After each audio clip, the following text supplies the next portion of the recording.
Hi friends, welcome to Nilamre's Kitchen. இன்னைக்கு நம்ம Chettinad chicken வடசட்டி சோறு எப்படி செய்யலாம்னு பார்க்கலாம்.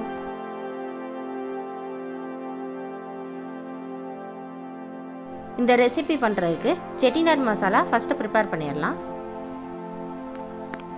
மல்லி விதை 2 டீஸ்பூன், வரமிளகாய் 6, பட்டை, கிராம்பு, ஏலக்காய், அன்னாச்சி பூ இதெல்லாம் நம்ம சேர்த்துக்கலாம்.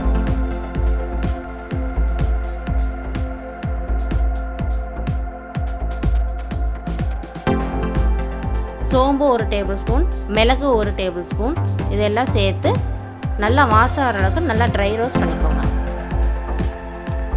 இது நல்லா ஆறுனதும் நம்ம மிக்சியில் கொடுத்து நல்லா பரபரன்னு அரைச்சிக்கலாம்.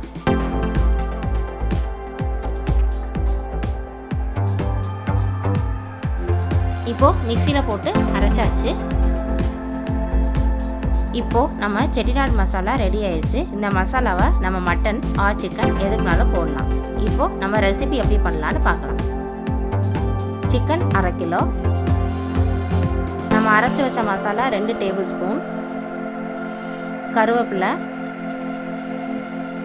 சோம்பு 1/2 டேபிள் ஸ்பூன், 1 தக்காளி, 2 வெங்காயம், ஸ்பைசஸ் எடுத்து வச்சுருக்கேன். பட்டை, கிராம்பு, ஏலக்காய், அன்னாச்சி பூ, பிரியாணி இலை, கொத்தமல்லி,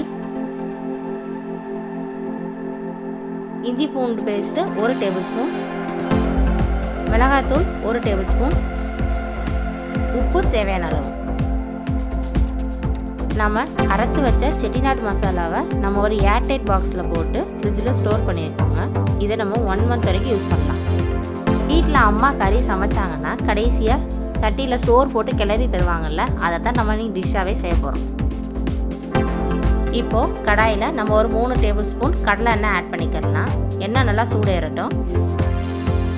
எண்ணெய் நல்லா சூடேறிச்சு. இப்போ நம்ம எடுத்து வச்சுருக்க ஸ்பைசஸ் ஆட் பண்ணிக்கிறலாம். அது நல்லா பொரிஞ்சு வரட்டும்.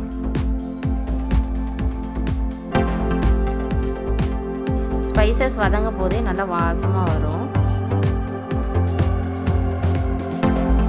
ஸ்பைசஸ் நல்லா பொரிஞ்சதும் சோம்பு தூளும் கருவேப்பிலை போட்டு நல்லா வதக்கிக்கோங்க. இப்போது கட் பண்ணி வச்சுருக்க 2 வெங்காயத்தை போட்டு நல்லா வதக்கிக்கோங்க. நல்லா வதங்கினாதான் நல்லா டேஸ்ட் கொடுக்கும்.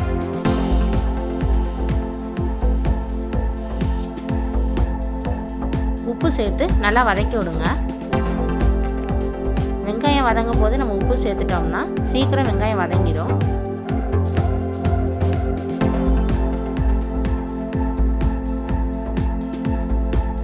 வெங்காயம் நல்லா கோல்டன் ப்ரௌன் ஆற வரைக்கும் நல்லா வதங்கட்டும். வெங்காயம் நல்லா வதக்கிட்டோம்னா நம்ம டிஷ்ஷை செஞ்சதுக்கப்புறம் வெங்காயத்தை தேடினா கூட கிடைக்காத மாதிரி இருக்கும்.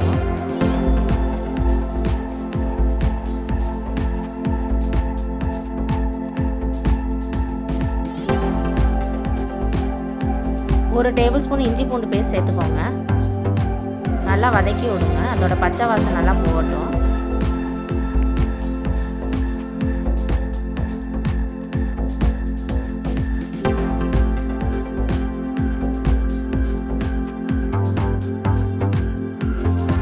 இப்போ இஞ்சி பூண்டு பேஸ்ட்டோட பச்சை வாசம் போயிடுச்சு. இப்போ நம்ம கட் பண்ணி வச்சுருக்க தக்காளியை சேர்த்துடலாம்.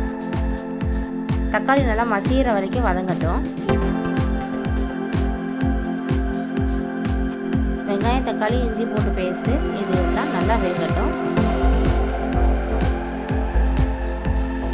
அப்பப்போ ஓப்பன் பண்ணி நல்லா கிளறி விட்டுக்கோங்க.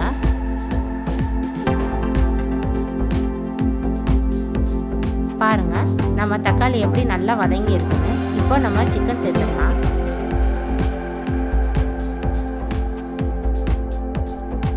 சிக்கனோட சேர்த்து 1 டேபிள் ஸ்பூன் மிளகாத்தூள் சேர்த்துக்கலாம். நல்லா வதக்கி விடுங்க. மசாலா சிக்கனில் எல்லா பக்கமும் சேரட்டும். ஸ்டவ்வை மீடியம் ஃப்ளேமில் வச்சுட்டு நல்லா கிளறி விடுங்க. சிக்கனில் மசாலா எல்லா பக்கமும் சேர்ந்ததும் அதை கொஞ்சம் க்ளோஸ் பண்ணி வைங்க. கொஞ்சம் வேகட்டும். 50 ml தண்ணி சேர்த்துக்கோங்க. நல்லா சிக்கனோட சேர்த்து மிக்ஸ் பண்ணி விடுங்க. க்ளோஸ் பண்ணி வச்சு ஒரு 5 minutes வேக விடுங்க.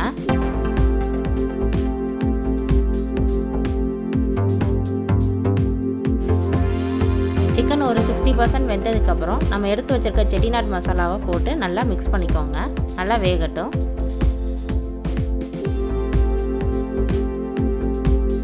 இப்போயே அந்த செட்டிநாடு சிக்கனோட ஸ்மெல் பயங்கரமாக இருக்குது.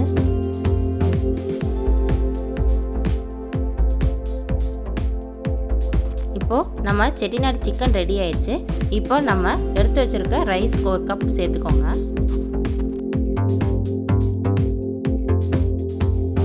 ஸ்டவ்வை லோ ஃப்ளேமில் வச்சுக்கோங்க. இப்போது ரைஸும் செட்டிநாடு சிக்கன் கிரேவியும் நல்லா மிக்ஸ் பண்ணிக்கோங்க. ஒயிட் ரைஸ் எதுவும் தெரியாத மாதிரி நல்லா மிக்ஸ் பண்ணிக்கோங்க.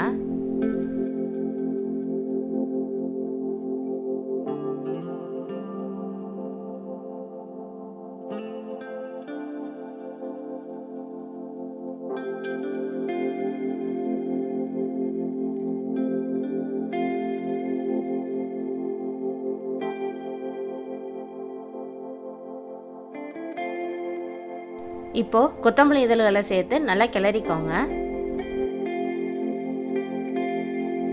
பார்த்தீங்களா எவ்வளோ ஈஸியாக நம்ம சிம்பிளாக பண்ணியாச்சு.